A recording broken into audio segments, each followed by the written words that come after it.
Okay. I want to share an idea from the Nesiv Shalom about Yaakov's dream as we open the parsha. So we immediately hear about Yitzei Yaakov, that Yaakov goes out and he is running away from Esav, and we're told in the pasuk by Yifga b'makom, he like stops in his place and he gets his little stones organized and he lies down to go to sleep, and he has this dream of a ladder that is moving upwards, planted at the ground and moving upwards with the malachim going up and down. And there are many, many various opinions about what exactly is going on here. And I want to share an idea that the Nesiv Shalom brings down about it from the Bereshit Rabbah. The Bereshit Rabbah gives basically two different opinions as to what exactly this sulam is. What is it representing? And one is the Mizbeach. So he says first it's the ramp that leads up to the Mizbeach is the part that's Mutzap Arsa, the part that's planted in the ground, and the Mizbeach is actually the thing that's in the ground, and the Kohanim are going up and down, those are the Malachim. And Hashem is Nitzav Alav, right? Hashem is the one who we are giving our korbanot to. So that's one opinion. And then the Bereshit Rabbah continues to say that another opinion is that Sulam is Sinai. Sulam and Sinai have the same gematria. And the people are standing at the bottom of the har, that's Mutzav Arta, that are standing at the bottom of the mountain. And Moshe is going up and down, and Hashem is standing above Har Sinai. It's kind of unclear what exactly to make of this medrash and what exactly it teaches us. So the Nesiv Shalom says, in order to understand that, we have to kind of backtrack and pull back a little bit and talk about Yaakov's life. Yaakov has now been living for 64 years, and he has spent his entire life in Yitzchak's household. He is being taught Torah by the most tremendous teachers he could possibly have. He's sitting and learning in the yeshiva with Shem and Dvar, and he reaches the age of 64 as really a Kodesh Kodeshim. He is like on a lofty level that has not really been reached, and he's about to go out to Lavan's house. So what happens? He leaves his house, and we hear in the pasuk Vayifga b'makom, and the midrash says there, that he wanted to he was ready to go out, but the world came up as like a wall in front of him. It was almost like he smacked himself straight into a wall. And there was a sense within him of I can't do this, like a pause, and he was he bumped into the wall and was like, I can't go any farther. There was a block. And what's the block? The block is that here he is, this man of tremendous kedusha, and now he has to go into Lavan's house and go into a place of complete tum'ah. And there's a feeling of how could I possibly do this? How can I go from point A to point B?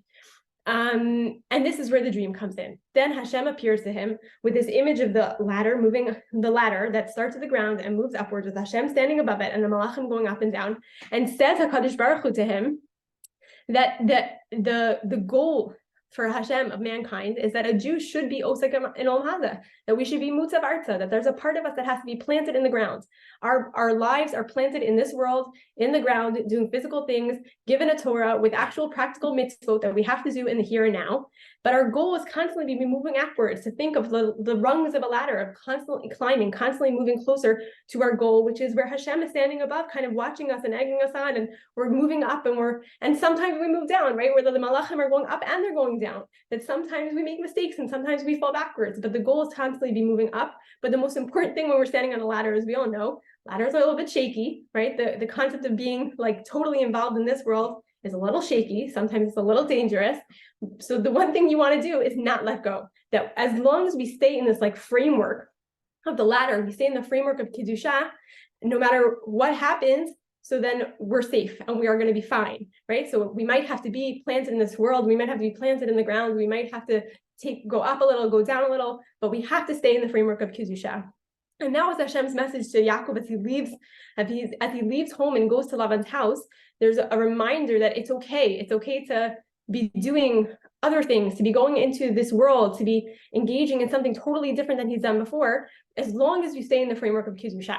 So now if we backtrack to the Medrash, which talks about the Sulam being representative of either a Mizbeach or Har Sinai. So the Mizbeach and Har Sinai both represent different parts of Kedusha, different ways that we can engage in Kedusha. The Mizbeach is representative of Avodah, right? It also has the Mizbeach has the ramp that leads upwards. It's also like on a constant, simple incline that we're going. La'at, we're making our way closer to doing something very physical and very practical. Korbanot are very physical. It's a physical manifestation of something that we want to give of ourselves to Hashem, and we can't give ourselves, so we give a korban instead. Right, but it is avodah, and Har Sinai is representative of Torah. Of also we received a Torah. We received the framework of how to live our lives in this world with practical mitzvot. And both Torah and avodah are different ways in which we can stay in the framework of that ladder. That as long as we hold on to something with meaning in the realm of kedusha, be it avodah, be it a more practical, physical form of engaging with kedusha, or it be Torah and learning Torah and just acting on mitzvot, kibbud avim, literally sitting in a beis medrash, who knows, whatever it might be. So as long as we do that, then we are protected, which is why after Hashem appears to Yaakov in this dream, Hashem promises Yaakov, Anochi imcha v'shemarticha b'chol asher tilech. And Siva Shalom says, like, it's not like Hashem has not appeared to Yaakov before and said, I'm going to be with you. Like, we know that Hashem is with Yaakov. Like, what's the chiddush here that he's going to be with Yaakov? And he says that this is like a new piece here, is when he engages into this physical world and when he throws himself into Olam Haza and he goes to Lavan's house. So there is a sense of like, we need an extra shmirah, that when we go into a physical world and we are engaging with things that are challenging, so we do need an extra shmirah. But the only way that we are guaranteed this extra shmirah is if we stay in our framework, and if we hold on to Torah and we hold on to avodah, and we cling really, really tightly to that ladder and we don't let go. So then we will be promised this extra shmirah by Hashem. And I think, like, obviously, I think right now we all are feeling that sense of everybody is engaging somehow. Everyone is sticking to that framework, whether it be with avodah, whether it be with Torah, that we're all doing this exact Zoom Zechut is literally for this exact reason, this extra shmirah, this extra feeling of that Hashem will be with us. And we should all be Zechut to really, really, truly feel that shmirah in the here and now. Mate, Mishkal, thank you very much. Same time, same place tomorrow night. Hope to see everybody there. Thank you very much.